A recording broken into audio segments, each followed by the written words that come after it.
जय हिंद दोस्तों, mission defence academy के यूट्यूब चैनल पर आपका बहुत बहुत स्वागत है।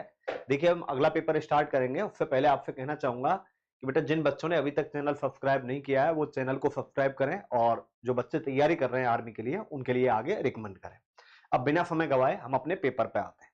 देखिए बेटा, सबसे पहला पार्ट है जो हमें करना है। इसमें मैं आपको पहले ही बता चुका हूं कि एग्जाम में हमें सबसे पहले बेटा जीके का पार्ट करना है, वहां जीके का ही आएगा।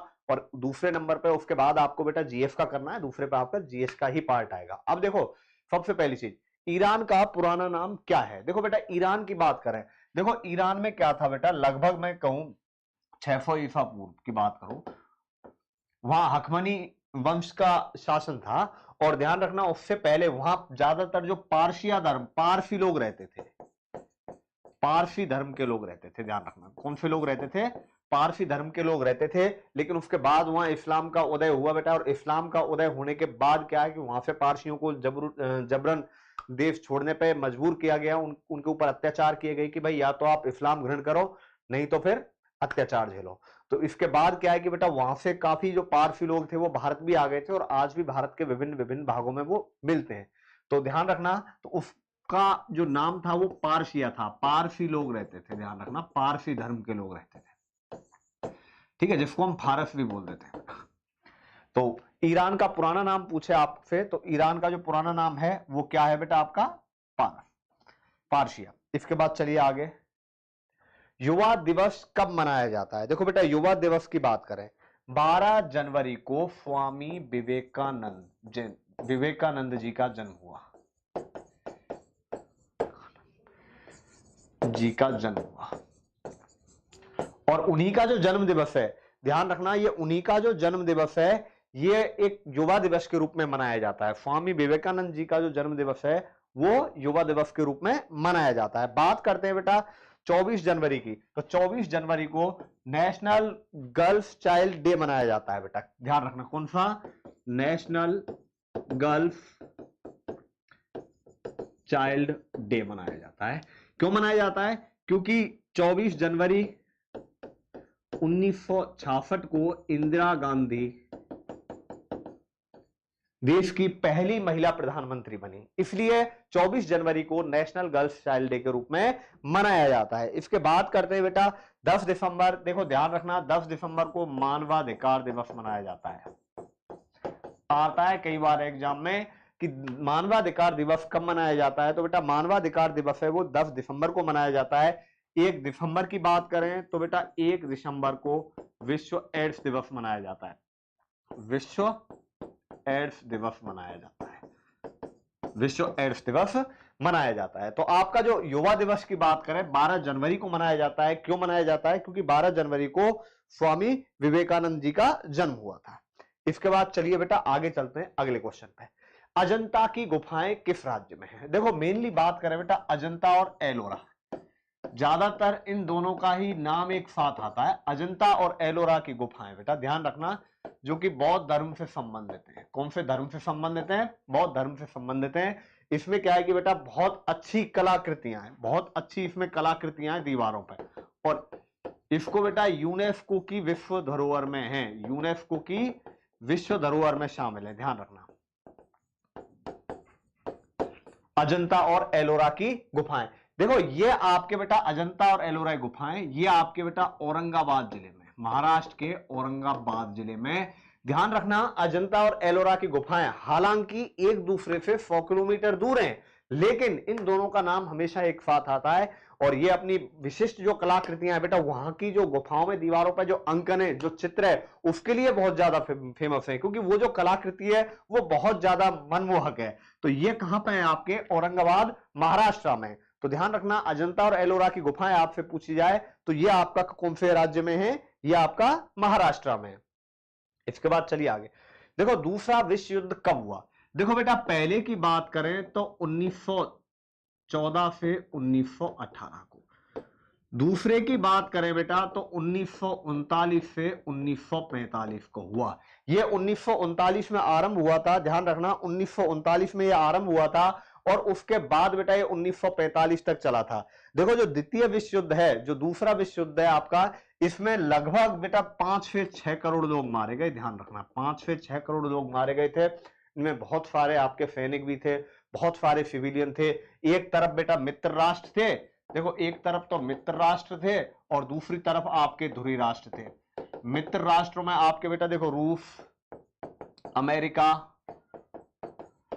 फ्रांस, ब्रिटेन, ऐसे देश थे, ध्यान रखना। और धुरी राष्ट्रों की बात करें बेटा, इसमें आपका जर्मनी हो गया, जापान हो गया, ऑस्ट्रिया हो गया, इटली हो गया, ऐसे देश थे, वो आपके कौन से थे बेटा, धुरी राष्ट्र थे।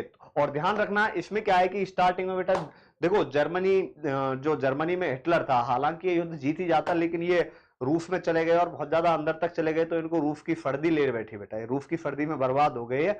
और उसके बाद जो बात करें युद्ध का समापन कैसे हुआ, जब 1945 में एक पर्ल हार्बर नाम की जगह है बेटा, और पर्ल हार्बर एक मैं कहूं बेटा उनका अड्डा था, सैनिक अड्डा अमेरिका का, उस पर ब्रिटेन ने आक्रमण कर दिया था और उसके बाद बहुत भारी क्षति पहुंची थी अमेरिका को। उसके बाद अमेरिका ने 6 अगस्त को आपका बेटा हिरोशिमा पे और उसके बाद नागासाकी पे परमाणु बम डाला 9 अगस्त को, जिसमें बहुत ज्यादा कैजुअलिटी हुई जापान को, और उसके साथ ही वो युद्ध है जो समाप्त हुआ था। तो इसका जो राइट आंसर आएगा वो 1939 से 1945 आएगा बेटा। सबसे पुराना वेद कौन सा है? देखो बेटा वेदों की बात करें तो मैं इनसे संबंधित कुछ एक क्वेश्चन बता देता हूं जो आपके एग्जाम में बहुत ज्यादा पूछे जाते हैं। देखो सामवेद आपका ध्यान रखना, देखो सबसे पुराना, देखो सबसे प्राचीन किताब मानी जाती है, ध्यान रखना सबसे प्राचीन किताब मानी जाती है आपकी ऋग्वेद। ध्यान रखना ऋग्वेद सबसे प्राचीन किताब है, तो सीधी सी बात है बेटा सबसे पुराना वेद भी कौन सा हो जाएगा आपका, ऋग्वेद हो जाएगा। ध्यान रखना इसमें प्रार्थनाएं संकलन है, प्रार्थनाओं का संकलन है, प्रार्थनाओं का संकलन है। गायत्री मंत्र आपका इसी से लिया गया है, जो गायत्री मंत्र है वो आपका कहां से लिया गया है, ऋग्वेद से लिया है बेटा। ऋग्वेद के बाद जो बात करते हैं सामवेद है, जो भी बेटा इसमें प्रार्थना है, और जो ये है आपका संगीत से संबंधित है, संबंधित भाई पाठ पूजा करते हैं उसमें जो संगीत उपयोग में लेते हैं वो इसमें आता है। यजुर्वेद की बात करें बेटा, ये गद्य और पद्य है दोनों। देखो क्वेश्चन आता है बेटा कि संगीत से संबंधित कौन सा ग्रह है, गद्य और पद्य में कौन सा आपका वेद है। इसके बाद अथर्ववेद आपका बेटा तंत्र मंत्र जादू टोना इनसे संबंधित है, तंत्र मंत्र जादू टोना, औषधि विज्ञान का भी ज्ञान इसमें है, ध्यान रखना औषधि विज्ञान का भी ज्ञान इसमें है। तो इसमें कौन सा आता है आपका, अथर्ववेद आता है। तो बेटा सबसे पुराने वेद की बात करें तो सबसे जो पुराना वेद है वो आपका कौन सा हो जाता है, ऋग्वेद हो जाता है बेटा। सबसे पुराना वेद कौन सा हो जाता है, ऋग्वेद। इसके बाद चलिए आगे, महात्मा गांधी ने असहयोग आंदोलन किस वर्ष शुरू किया। देखो बेटा बात करते हैं असहयोग आंदोलन की, तो असहयोग आंदोलन महात्मा गांधी ने 1920 में शुरू किया था। और ध्यान रखना बेटा जो 1857 की क्रांति हुई उसके बाद ये जो असहयोग आंदोलन है बहुत बड़े स्तर पर चला था। इसमें वकीलों ने बेटा अदालत जाना बंद कर दिया था और विद्यार्थियों ने भी कॉलेज जाना बंद कर दिया था, मजदूरों ने हड़ताल कर दी थी, तो बहुत बड़े स्तर पे हुआ था। लेकिन एक बेटा घटना होती है 1922 में चौरा चौरी कांड की।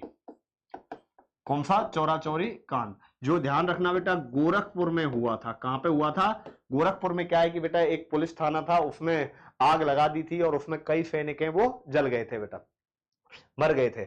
उसके बाद क्या है गांधी जी इस घटना से बहुत ज्यादा आहत हुए क्योंकि वो हिंसा का रास्ता नहीं अपनाना चाहते थे। इसके बाद इन्होंने क्या है असहयोग आंदोलन को वापस ले लिया और उसके बाद गांधी जी का भी बहुत बड़े स्तर पर विरोध हुआ कि ऐसे में उनको ये जो आंदोलन है इतना ज्यादा सफल हो रहा था, लोगों ने इतने ज्यादा सहयोग किया था, वो वापस उनको नहीं लेना चाहिए था। तो ध्यान रखना चौरा चौरी कांड के बाद है वो वापस ले लिया था। तो चौरा चौरी कांड कब हुआ, 1922 में। यहां से ये क्वेश्चन भी निकलता है। 1940 में मैं कई बार बताता हूं अगस्त प्रस्ताव आया था। कौन सा, अगस्त प्रस्ताव। इसके बाद चलिए बेटा आगे, भारत के द्वारा बनाए गए यूएवी का नाम क्या है। देखो बेटा बात करते हैं यूएवी का नाम क्या है। देखो यूएवी क्या है, ये एक मानव रहित विमान है बेटा, मानव रहित विमान है, ये मानव रहित विमान है। ध्यान रखना है इसमें मानव रहित विमान है और ये एक तरीके से बेटा ड्रोन समझो बताऊं मैं आपका, जो कि रिमोट से कंट्रोल होता है। किससे कंट्रोल होता है, मानव रहित विमान है जो भारत के सशस्त्र सेना बलों को दिया गया है और ये डीआरडीओ द्वारा बनाया गया है। किसके द्वारा बनाया गया है, डीआरडीओ द्वारा बनाया गया है। तो डीआरडीओ द्वारा बनाया गया है, ध्यान रखना है, ये एक रिमोट से कंट्रोल होता है, मानव रहित विमान है और जिसका नाम है बेटा निशांत। जिसका नाम क्या है आपका? निशांत उसका नाम है। इसके बाद चलिए आगे, क्वेश्चन नंबर 8, निम्न में से भारत को किसकी सदस्यता नहीं है? देखो बेटा, सार्क की बात करें तो दक्षिण एशियाई सहयोग संगठन, दक्षिण एशियाई सहयोग संगठन, तो भारत इसका बेटा बिल्कुल है। और इसके जो सदस्य हैं वो भारत और भारत के पड़ोसी देश हैं, साउथ एशिया कंट्री है, भारत है, पाकिस्तान है, अफगानिस्तान है, बांग्लादेश है, मालदीव है, श्रीलंका है, ऐसे देश है, वो इसके क्या है? सदस्य हैं। नाम की बात करें बेटा, ये नेम ऐसे नहीं है, NAM है, ध्यान रखना, NAM है, ये ध्यान रखना, NAM ही नहीं है, NAM ही नहीं है, NAM है, non alignment movement, non alignment movement, यानी जो गुटनिरपेक्ष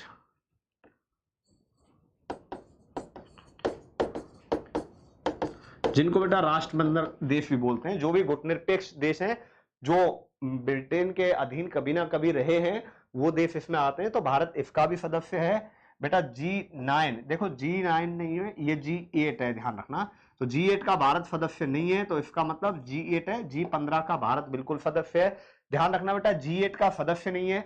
G8 जो ज्यादातर जो मेन जो डेवलप कंट्री है, विकसित देश है बेटा, जो विकसित देश है उनका एक तरीके से संगठन है। इसका कहीं कोई भी मुख्यालय नहीं है, ध्यान रखना, कोई भी मुख्यालय नहीं है। और ध्यान रखना, ऐसा भी नहीं है कोई बजट हो, कोई बजट भी नहीं है इसका।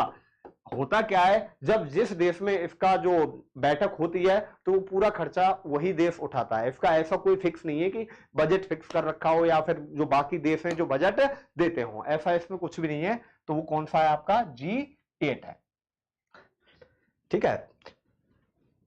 पहले G8 होता था, लेकिन बेटा रशिया को हटा दिया, रूस को हटा दिया जब से यूक्रेन वाला मुद्दा स्टार्ट हुआ था, उसके अब इसके बाद ये G7 ही रह गया है बेटा। मोटेरा स्टेडियम कहां है? देखो बेटा, मोन्टेरा नहीं है, ये मोटेरा स्टेडियम है, ध्यान रखना कि मोटेरा स्टेडियम आपका कहां है। देखो, M Chidambaram stadium, M Chidambaram stadium है आपका चेन्नई में। अहमदाबाद में मोटेरा, ध्यान रखना, ये आपका कहां है? अहमदाबाद में। और इसका जो नाम है वो नरेंद्र मोदी है। पहले इसका नाम बेटा सरदार वल्लभ भाई पटेल के नाम पे था, लेकिन अब नरेंद्र मोदी स्टेडियम है। बेंगलोर में आपका बेटा चिन्ना स्वामी स्टेडियम है, ध्यान रखना, चिन्ना स्वामी क्रिकेट स्टेडियम है आपका। मणिपुर में ऐसा कोई नहीं है। एक दो और बता देता हूं बेटा मैं, जो पूछे जाते हैं आपसे, क्रिकेट के मैदान है, वानखेड़े स्टेडियम आपका मुंबई में।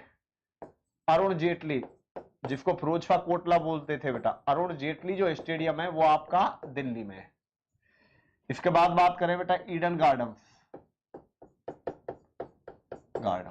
ये आपका कोलकाता में, जो सबसे बड़ा स्टेडियम है। इसके बाद चलिए बेटा आगे चलते हैं।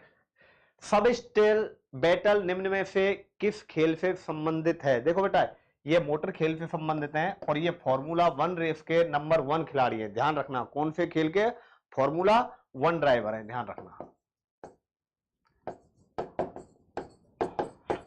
रेस के नंबर 1 ड्राइवर है और ये 2010 से नंबर 1 पे है बेटा, ध्यान रखना। तो कौन है?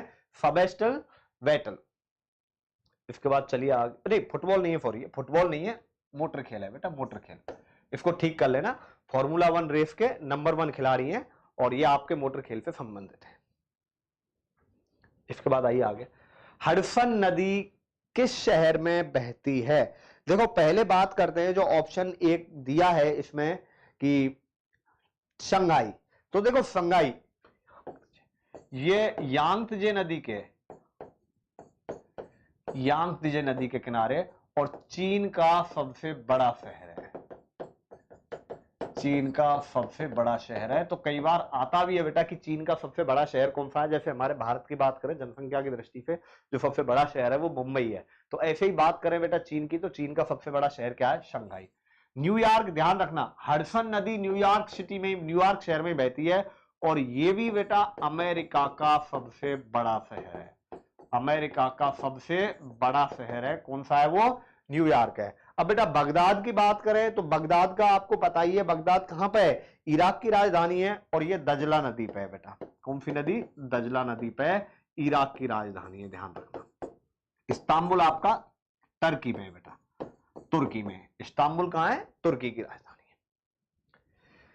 है। राज्यसभा के अध्यक्ष का चुनाव, देखो बेटा राज्यसभा के सदस्य पूछे 250 सदस्य, 238 आपके राज्यों से आएंगे, 12 सदस्य राष्ट्रपति नामित करता है। अध्यक्ष की बात करें तो बेटा इसका अध्यक्ष होता है उपराष्ट्रपति, ध्यान रखना। अध्यक्ष कौन होता है इसका, उपराष्ट्रपति होता है। और इसका जो चुनाव है वो संसद के दोनों सदनों द्वारा किया जाता है। दोनों सदन मतलब कौन कौन से, राज्यसभा प्लस लोकसभा, या जिसको उच्च सदन और निम्न सदन के नाम से भी जानते हैं। तो ध्यान रखना दोनों के ही सदस्यों द्वारा किया जाता है। लेकिन यदि बात करता है राज्यसभा के उपसभापति की, कई बार आ जाता है बेटा, यदि हम उपसभापति की बात करें तो उपसभापति का जो चुनाव है वो राज्यसभा के सदस्यों द्वारा ही किया जाता है, राज्यसभा के सदस्यों द्वारा किया जाता है। उपसभापति की बात करते हैं तो उपसभापति का जो चुनाव है वो राज्यसभा के ही सदस्यों द्वारा किया जाता है। इसके बाद चलिए बेटा आगे चलते हैं। अगला क्वेश्चन, तिकेरी और मुंह है। देखो बेटा तिकेरी और मुंह, इसके बारे में देखो बेटा, मैं ज्यादातर बच्चों को नहीं पता होगा, ये एक आकाश जनजाति है बेटा, आकाश जनजाति, जो तीर और कमान को क्या बोलती है बेटा, तीर कमान को, जो धनुष्मान होते हैं बेटा, तीर कमान होते हैं, ठीक है, तीर कमान को क्या बोलते हैं, वो तिकेरी और मुंह बोलते हैं। तो ये एक प्रकार का बेटा जनजातीय औजार में आ गया बेटा, ठीक है ना, एक प्रकार का हथियार या एक प्रकार की नौका, एक प्रकार का जहाज। तो ये बेटा एक जनजातीय औजार नहीं, या एक प्रकार का चलो हथियार ले लो, हथियार में भी बेटा जनजाति का हथियार है, जनजाति का औजार, हथियार, हथियार ये बेटा है, ठीक है। तो इसको कर लेना, एक प्रकार का हथियार है जो आकाश जनजाति के लोगों द्वारा लिया जाता है। और हथियार क्या है बेटा, तीर कमान भी है, उसको ये तिकेरी और मुंह ही बोलते हैं। तो ये हथियार है, ध्यान रखना बेटा। इसके बाद चलिए आगे,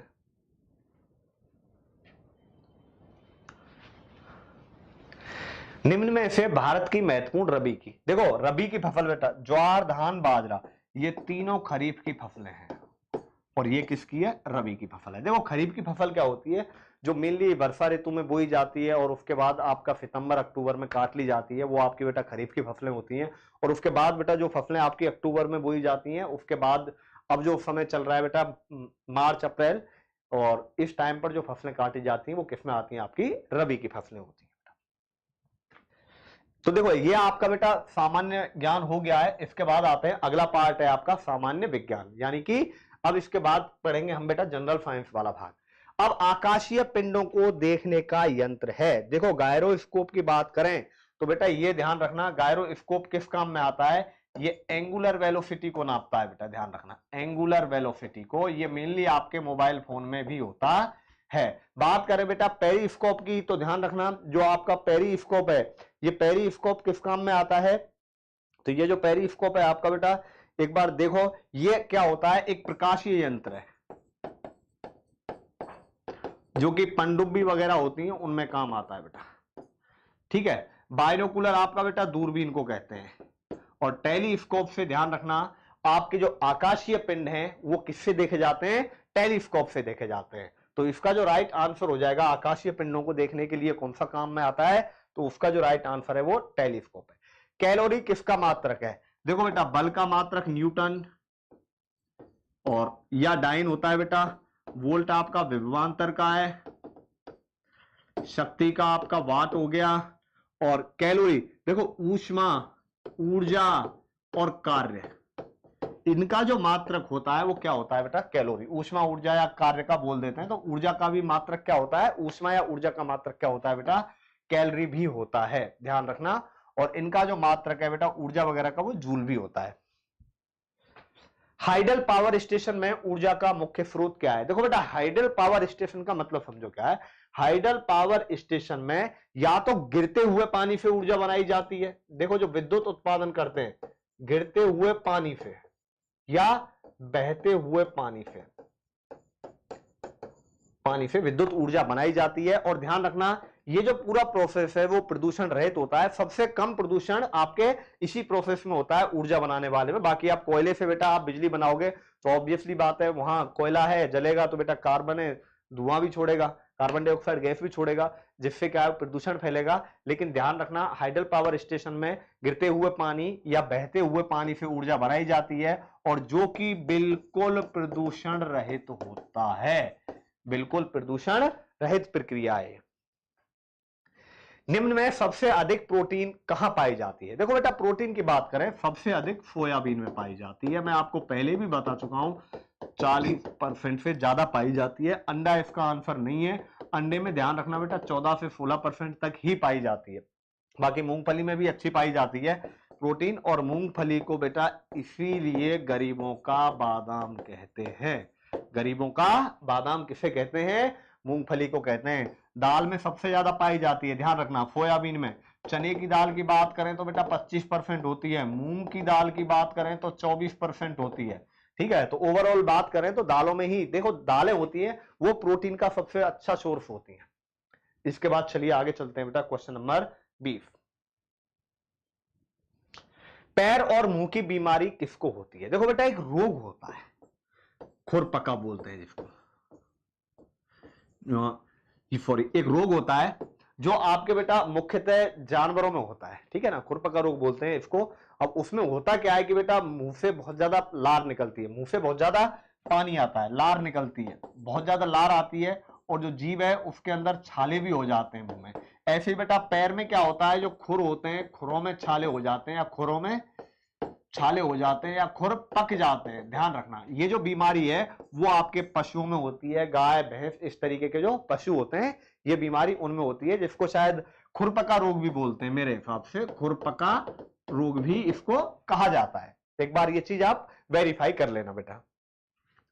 सिरके में अम्ल की प्रकृति किस कारण होती है? देखो बेटा गंधक की बात करें सबसे पहले तो देखो गंधक क्या है बेटा, H2SO4 इसका फॉर्मूला है। क्या है इसका फॉर्मूला? H2SO4।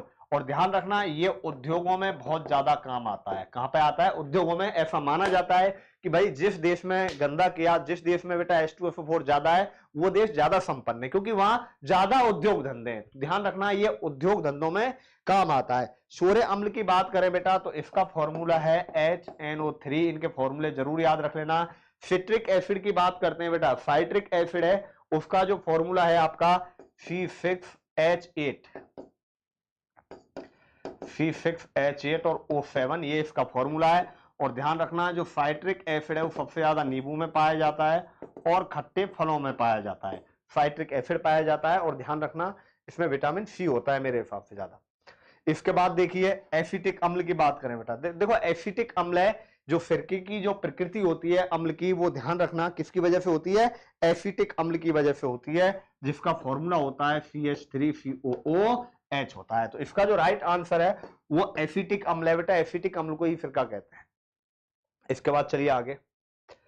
विहेल है एम्फीबियन। देखो बेटा एम्फीबियन वो उभयचर बेटा आपके वो प्राणी होते हैं जो जल और थल दोनों जगह रहते हैं।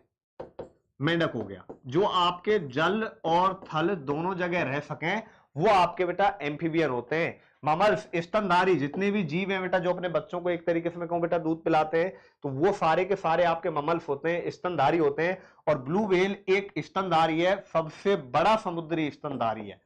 ये आपका ध्यान रखना, सबसे बड़ा समुद्री स्तनधारी है। सबसे बड़ा समुद्री क्या बेटा?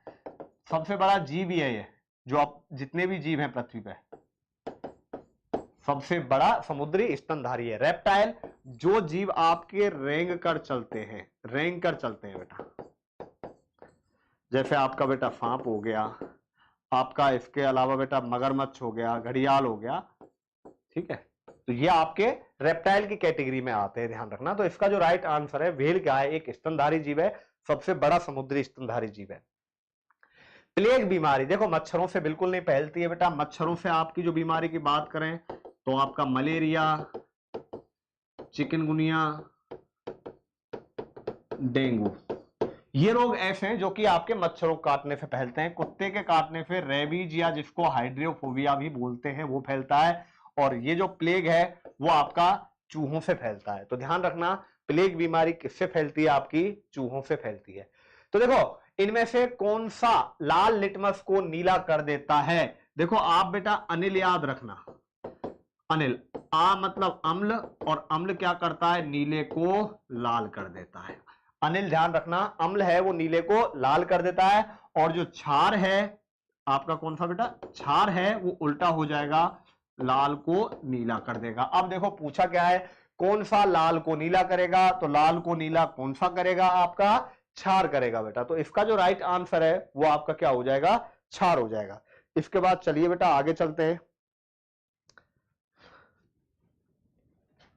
हवा में ध्वनि का वेग कितना होता है? देखो बेटा हवा में बात करें ध्वनि का वेग, ध्यान रखना हवा में 0 डिग्री सेंटीग्रेड पर, 0 डिग्री सेंटीग्रेड पर 332 होता है, 340 आपका 15 डिग्री सेंटीग्रेड पे होता है, 350 आपका 30 डिग्री सेंटीग्रेड पर होता है। तो यहां तापमान नहीं दिया है तो हम 0 डिग्री ही मानेंगे। और ध्यान रखना बेटा 0 डिग्री सेंटीग्रेड पर जो हवा में ध्वनि का वेग होता है वो 332 होता है, 15 डिग्री पर 340 होता है, और 30 डिग्री पर आपका कितना होता है बेटा? 350 होता है। तो ध्यान रखना ये क्वेश्चन बेटा आते हैं अमूमन एग्जाम में।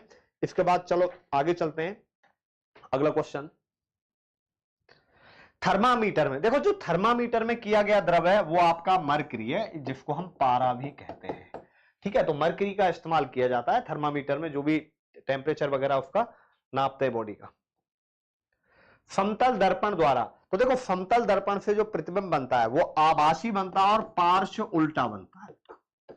क्योंकि आप देखो समतल दर्पण में खुद को देखते हैं तो उसमें दर्पण में होता क्या है, आपका जो राइट भाग है वो लेफ्ट दिखाई देता है, और जो लेफ्ट भाग है वो कैसा दिखाई देता है? आपका राइट दिखाई देता है। तो ध्यान रखना इसमें आपका राइट और लेफ्ट बदल जाता है। तो ये आभासी और पार्श्व उल्टा दिखाई देता है, वो किसमें दिखाई देता है बेटा? आपका समतल दर्पण में बना हुआ प्रतिबिंब दिखाई दे, समतल बना प्रतिबिंब है। ये ऐसा कर लेना, क्वेश्चन को चेंज कर लेना कि समतल दर्पण द्वारा बना हुआ प्रतिबिंब है। तो ध्यान रखना वो कैसा होता है बेटा? आपका आभासी और पार्श्व उल्टा होता है ये बेटा, ध्यान रखना। इसके बाद चलिए आगे। लीवर का मुख्य कार्य है, देखो बेटा लीवर की बात करें तो लीवर का मुख्य कार्य क्या है? देखो रक्तदाब नियंत्रित, देखो रक्तदाब नियंत्रित क्या है बेटा? आपका जो हृदय, हृदय जो रक्त को पंपिंग करता है बेटा, हृदय जो हार्ट बेटा आपका रक्त को पंपिंग करता है, उसी से रक्तदाब नियंत्रित होता है।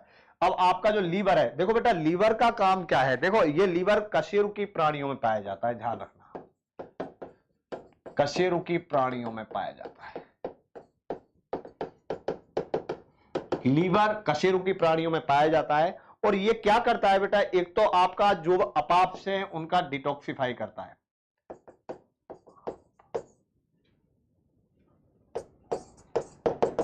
को डिटॉक्सिफाई, और प्रोटीन संश्लेषण करता है बेटा, जिससे क्या है? पाचन में मदद मिलती है। तो ये ध्यान रखना पाचन प्रक्रिया में जो है वो मदद करता है। ध्यान रखना जो पाचन के लिए जो भी जैव रासायनिक तत्व है वो बनाता है,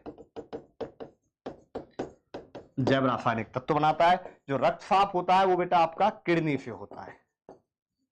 ठीक है, इसके बाद चलिए बेटा आगे चलते हैं। तो इसका जो राइट आंसर है वो क्या आ जाएगा? पाचन क्रिया में। एल्कोहल का हिमांक क्या है? तो ध्यान रखना बेटा ऑप्शन के हिसाब से देखें तो एल्कोहल का हिमांक -130 है। आपको कई जगह बेटा -115 भी मिल जाएगा, अलग अलग मिलेगा, लेकिन ध्यान रखना ऑप्शन के हिसाब से देखेंगे तो जो एल्कोहल का हिमांक टेम्परेचर है वो आपका -130 डिग्री होता है। विटामिन सी का रासायनिक नाम क्या है? देखो बेटा विटामिन सी की बात करें तो देखो एसिटिक अम्ल मैंने अभी बता दिया था, इसको हम बेटा सिरका भी बोलते हैं। लैक्टिक अम्ल ये आपका मेनली दूध दही में पाया जाता है, और एस्कार्बिक अम्ल है ये विटामिन सी का रासायनिक नाम है। ध्यान रखना किसका नाम है? ये विटामिन सी का रासायनिक नाम है। तो यहां पर देखिए बेटा आपके जीके और जीएस के ये 30 क्वेश्चन कंप्लीट हो जाते हैं। इसके बाद चलते हैं हम, अगला very very most important part है आपका मैथमेटिक्स का। यदि a प्लस बी बराबर 9 है और ए बी बराबर 20 है तो ए स्क्वायर प्लस बी स्क्वायर का मान ज्ञात करो। तो देखो बेटा a प्लस बी कितना है? 9। इसको बेटा खोलो एक बार, स्क्वायर कर दो दोनों तरफ बेटा। मैं ध्यान रखना दोनों तरफ स्क्वायर कर रहा हूं। क्वेश्चन में दिया है a प्लस बी बराबर 9, मैं स्क्वायर कर रहा हूं। a प्लस बी का होल स्क्वायर बराबर 9 का square, A square plus B square plus 2ab बराबर 9 का स्क्वायर 81। अब देखो यहां दिया है बेटा ए स्क्वायर बी स्क्वायर का मान पूछा है, तो ए स्क्वायर प्लस बी स्क्वायर बराबर 81 माइनस 2ab, तो 81 माइनस 2ab। अब बेटा 2 गुणा में ab का मान कितना है 20 है, तो 2 गुणा में 20, तो 81 माइनस 40 कितना आ गया 41 आ जाएगा। तो इसका जो राइट आंसर है वो कितना आ जाएगा बेटा 41 आ जाएगा। तो पहले का आंसर कितना आ जाएगा 41। अब आइए दूसरा, एक 140 मीटर लंबी रेलगाड़ी एक खंबे को 12 सेकंड में पार करती है, तो रेलगाड़ी की चाल। देखो बेटा चाल बराबर होता है आपके पास दूरी बटा समय, और दूरी कितनी है आपके पास बेटा 140, समय कितना है 12 सेकंड। लेकिन एक चीज आप हमेशा ध्यान रखना, चाल यहां किलोमीटर प्रति घंटे में दी है, जब हमें बेटा 1 किलोमीटर पर आवर को मीटर पर सेकंड में बदलना है तो गुणा 5/18 का उल्टा करना है।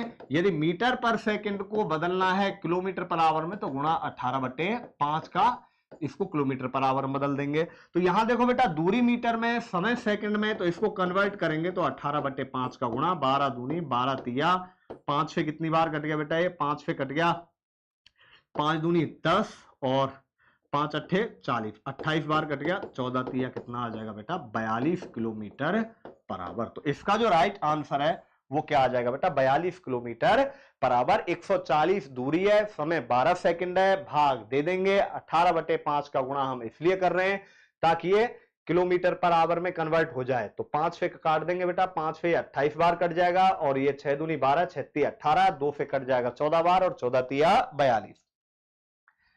साधारण ब्याज का फॉर्मूला क्या होता है बेटा, मूलधन गुणा दर गुणा समय बटा में क्या आ जाएगा बेटा 100। अब आपके पास मूलधन देखो क्या है बेटा 5000, दर कितनी है 8 और समय कितना है 2, और बट्टे में क्या कर देना है 100, 2 जीरो से 2 जीरो करो, 50 गुणा में 8 दूनी 16 पंजे 80, तो कितना आ गया बेटा 8000 रुपए आ जाएगा, सॉरी 800 रुपए आ जाएगा, 800 रुपए आ जाएगा। तो इसका जो राइट आंसर है वो क्या आ जाएगा बेटा 800 रुपए। यहां डायरेक्ट हम क्या कर देंगे, साधारण ब्याज का फॉर्मूला होता है मूलधन गुणा दर गुणा समय बटा 100, तो हम डायरेक्ट वो फॉर्मूला अप्लाई कर देंगे और इसके बाद है आपका सीधा सीधा आंसर निकल के आ जाएगा। इसके बाद चलो बेटा आगे चलते हैं, अगला क्वेश्चन, वह बिंदु जिस पर त्रिभुज की तीनों माध्यिकाएं मिलती हैं क्या कहलाता है। इंपॉर्टेंट क्वेश्चन है, एग्जाम में आता है। देखो एक होता है बेटा लंब केंद्र, इसको लंब केंद्र लिखो, परपेंडिकुलर नहीं, लंब केंद्र, जिसको अंग्रेजी में बोलते हैं बेटा ऑर्थो सेंटर। क्या बोलते हैं अंग्रेजी में ऑर्थो सेंटर। तो ध्यान रखना ये लंबों का प्रतिच्छेदन बिंदु होता है, लंबों का प्रतिच्छेदन बिंदु यानी कि इंटरसेक्शन पॉइंट ऑफ परपेंडिकुलर, जिस पॉइंट पर आपके लंब एक दूसरे को काटते हैं वो लंब केंद्र है। परिकेंद्र जहां पे आपके भुजा लंब समद्विभाजक काटते हैं, भुजा लंब समद्विभाजक जहां काटते हैं, समद्विभाजक जहां काटते हैं वो आपका परिकेंद्र होता है। केंद्रक माध्यिकाएं जहां काटती हैं तो वो केंद्रक होता है। तो इसका जो राइट आंसर है वो क्या होगा बेटा केंद्रक होगा।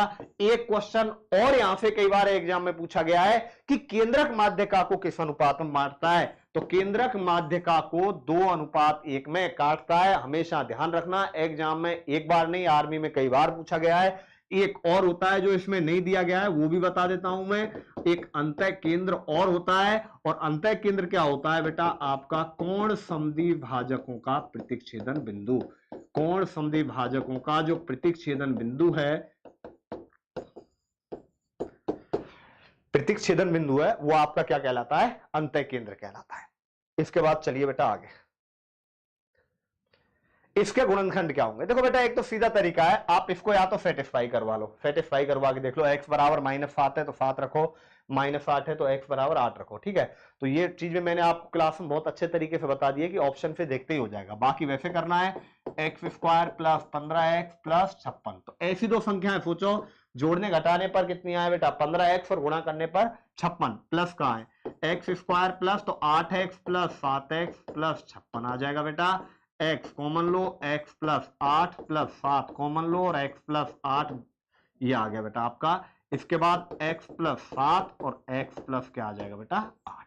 तो इसका जो राइट आंसर है वो x + 7 और x + 8 आ जाएगा। इसका मतलब option C is the right answer.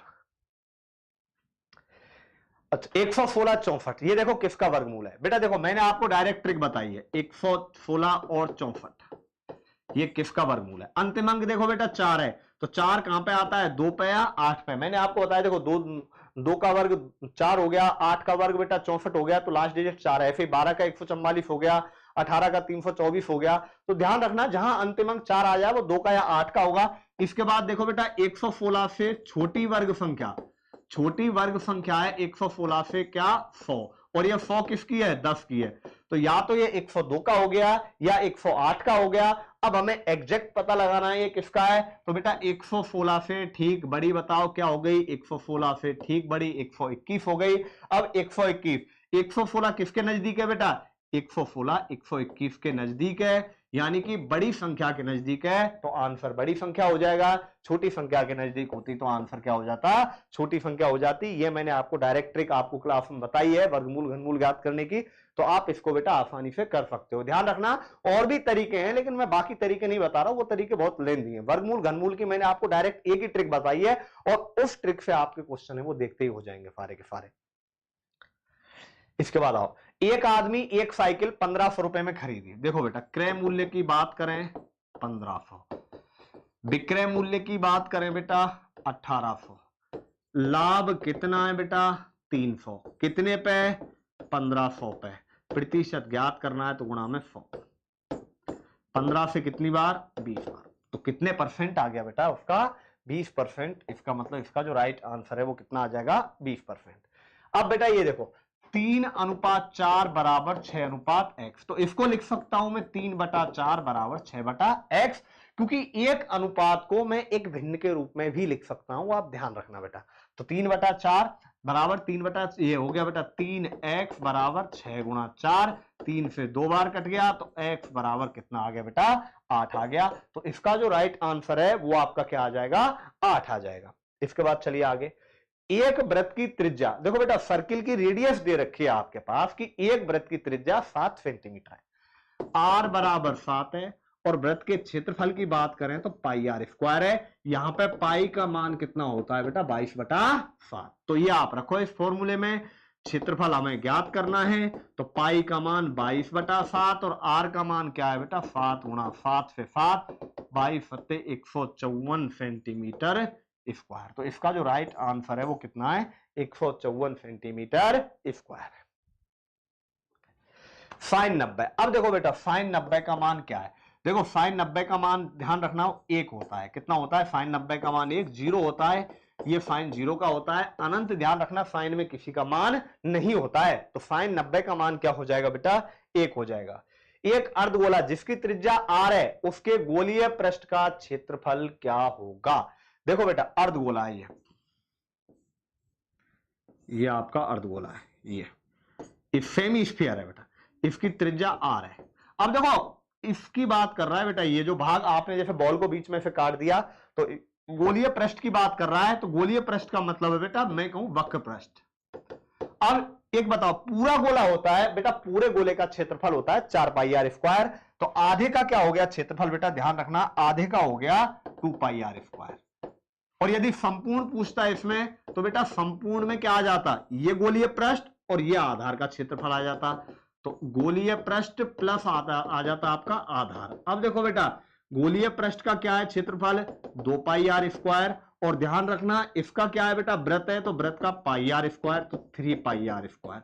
यदि गोलीय पृष्ठ का पूछा है आपसे तो इसका आंसर हो जाएगा बेटा 2 पाई आर स्क्वायर। यदि संपूर्ण पृष्ठ की बात करता तो संपूर्ण पृष्ठ का जो आंसर है वो क्या हो जाता 3 पाई आर स्क्वायर हो जाता। अब इसके बाद चलो बेटा आगे चलते हैं, ध्यान रखना गोलीय पृष्ठ की बात कर रहे हैं हम, तो इसका जो क्षेत्रफल है वो आ जाएगा आप 2 पाई आर स्क्वायर, और यदि मैं बात कर रहा हूं बेटा संपूर्ण पृष्ठ की तो इसका क्षेत्रफल आ जाएगा 3 पाई आर स्क्वायर। इसके बाद चलिए आगे,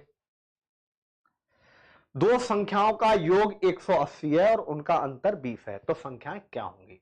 डायरेक्ट करो बेटा देखते ही, योग 180 है, देखो योग 180 है, a प्लस बी योगफल 180 है और a माइनस बी कितना है 20। आप चाहो तो ऑप्शन से करो, इनको जोड़ो बेटा 180 बन रहा है, नहीं बन रहा भाई 190 बन रहा है, पहला गलत। योगफल तो 180 बन रहा है, लेकिन अंतर बेटा 40 का है, 20 का नहीं है, तो ये भी गलत। योगफल 160 बन रहा है, अंतर ध्यान रख 160 बन रहा है, 180 बनना चाहिए, इसका मतलब इनमें से कोई नहीं। बाकी वैसे करें पूरा, तो बी से बी कट गया बेटा, 2a बराबर 200, तो a बराबर आ जाएगा 100, और a बराबर 100 रखेंगे तो b बराबर कितना आ जाएगा 80। तो वो संख्या होंगी, ध्यान रखना, वो जो संख्याएं आपकी होंगी, एक तो 100 होगी, और जो दूसरी संख्या है आपकी वो क्या होगी बेटा 80 होगी। तो 100 और 80 ऐसी दो संख्याएं जिनका जो टोटल है, जिनका योगफल है, वो ध्यान रखना 180 है, और इनका जो अंतर है वो कितना है 20 है। 8 प्रेक्षणों का औसत 42 है, तो प्रत्येक प्रेक्षण में 4 जोड़ दें तो नया औसत होगा। ध्यान रखना, ऐसा क्वेश्चन करने के लिए हमें सीधा सीधा करना है, जो हम जोड़ रहे हैं, ध्यान रखना, जो संख्या जोड़ रहे हैं वही संख्या या तो आप औसत में जोड़ दो, घटा रहे हैं तो वही संख्या घटा देंगे, गुणा कर रहे हैं तो गुणा कर देंगे, और आप भाग दे रहे हैं तो भाग कर देंगे। तो 8 का 42 है, तो नया 4 जोड़ दें तो क्या हो जाएगा 40 हो जाएगा। तो आपका जो राइट आंसर है वो क्या आ जाएगा बेटा 46 आ जाएगा। विजय और गोपाल की आयु का अनुपात 3:7 है। आज से 3 साल पहले, देखो ये वर्तमान कर लेना बेटा, वर्तमान कर लेना, तो विजय और गोपाल वर्तमान आयु का अनुपात, वर्तमान आयु का अनुपात है बेटा 3:7। आज से 3 साल पहले विजय 12 साल का था। विजय की बात करें बेटा, 3 साल पहले विजय कितने का था 12 का था, तो आज कितने का होगा, जब बेटा 3 साल पहले 12 साल का था, तो आज कितने का होगा 12 और 3 15 साल का होगा बेटा। तो आज 15 साल का होगा। गोपाल की वर्तमान पूछी है, वैल्यू सिस्टम लगा दो। आज बेटा विजय कितने साल का है 15 साल का, लेकिन यहां पे विजय कितने का है 3 का, तो 15 के नीचे 3, विजय के नीचे विजय की आयु आ जाएगी। गोपाल की आयु पूछी है तो गुणा 7 का कर दो, 5 और 7 5 कितना आ गया बेटा 35 वर्ष। तो इसका जो राइट आंसर आ जाएगा, आपका जो राइट आंसर आएगा वो क्या आएगा बेटा आपका 35 वर्ष, इसका राइट आंसर आएगा। इसके बाद चलिए आगे चलते हैं, क्वेश्चन नंबर अगला। 45 किलोमीटर, देखो मैंने एक अभी क्वेश्चन आया था रेलगाड़ी का, तो वहां मैंने बताया था 45 किलोमीटर पर आवर की चाल को मीटर पर सेकंड में बदलना है, तो गुणा 5/18 कर देंगे, 9 दूनी 18, 9 पंजे 45, तो 25/2 मीटर पर सेकंड। तो इसका मतलब इनमें से कोई भी नहीं, इसका राइट आंसर आ जाएगा। आराम के लिए ताजगी, देखो बेटा आराम से हमें क्या होता है, एक तरह से मैं कहूं बेटा, जब रेस्ट करते हैं तो एकदम फ्रेश होते हैं। तो स्नान के लिए क्या होगा बेटा, ध्यान रखना, क्लियर स्वच्छता। जैसे आराम से ताजगी मिलती है, ऐसे स्नान से जो बॉडी है बिल्कुल स्वच्छ हो जाती है, साफ हो जाती है। अशोक 8 किलोमीटर दक्षिण की ओर जाता है। देखो बेटा अशोक की बात कर रहे हैं हम, 8 किलोमीटर दक्षिण की तरफ गया। देखो अशोक यहां से 8 किलोमीटर गया दक्षिण की तरफ, पश्चिम की ओर मुड़कर 3 किलोमीटर चला, फिर उत्तर की तरफ मुड़ा और 5 किलोमीटर चला, अंत में पूर्व की तरफ गया 3 किलोमीटर चला। अशोक शुरू से किस दिशा में, देखो स्टार्टिंग में यहां पे था, अब यहां पे है, तो शुरू से कौन सी दिशा में, दक्षिण दिशा में, और दूरी पूछे तो कितनी है बेटा 3 किलोमीटर। तो ध्यान रखना अशोक शुरू से दक्षिण दिशा में और 3 किलोमीटर की दूरी पर है। 19 23, देखो बेटा यहां पे भी आप 4 जोड़ दो, यहां पे कितना जोड़ा है बेटा, एक बार रुको, 19 और 4 23, 23 और 4 27, यहां फिर कितना जोड़ दिया, यहाँ 4 का अंतर है, यहाँ 3 का अंतर है, यहाँ 4 का है, यहाँ 3 का है, तो आगे 4 का आ जाएगा और कितना आ जाएगा 37। डबल सीरीज चल रही है, ध्यान रखना, पहले 4 का अंतर, फिर कितने का अंतर है 3 का अंतर। यदि किसी सांकेतिक भाषा में सिस्टर को 969504 लिखा है, तो देखो बेटा, तो इसको हम क्या लिखेंगे, देखो 5 किसको लिखा है, आप 5 देखो टी को लिखा है, तो 5 किसको लिखा है टी को लिखा है। तो इसके बाद देखो आगे चेक करने की जरूरत ही नहीं है बेटा इनमें, तो टी इसका मतलब पहला ही आ गया, नहीं तो 6 को भी देख लो एक बार, 6 किसको लिखा है आई को लिखा है, तो 6 किसको लिखा है आई को। बाकी आगे बेटा चेक ही मत करो आप, ठीक है। तो इसका मतलब राइट आंसर इसका कितना आ जाएगा 49 का, बी इसका राइट आंसर आ जाएगा। इसके बाद चलिए आगे, 4 लड़कियां फोटो खिंचवाने के लिए बेंच पर बैठी, रीता रानी के बाईं ओर है। देखो बेटा रीता रानी के बाईं ओर है, यहां रीता बैठी है और ये रानी के बाईं ओर है। मैं ले रहा हूं बेटा उधर की तरफ मुख करके बैठी है, जैसे हम लिख रहे हैं इस तरीके से ले रहा हूं। तो रानी के बाईं ओर कौन हो गई, रीता हो गई। रीता रानी के बाईं ओर है, मैरी रानी के दाईं ओर है, मैरी रानी के दाईं ओर है, रानी के दाईं ओर मैरी हो गई। रीमा रानी और मैरी के बीच में, रीमा रानी और मैरी के बीच में। तो फोटो में बाएं से दूसरे स्थान पर है, देखो बाएं से दूसरे स्थान पर, इधर से लगा रहा हूं बेटा मैं, तो इधर से फोटो में मैं बेटा इफ कंडीशन से ले रहा हूं, तो फोटो में कौन आ जाएगी बेटा, इसका मतलब रानी आ जाएगी। तो इसके बाद देखो ये पेपर आपका यहीं पे हो गया है। अब मिलते हैं बेटा अगले पेपर में।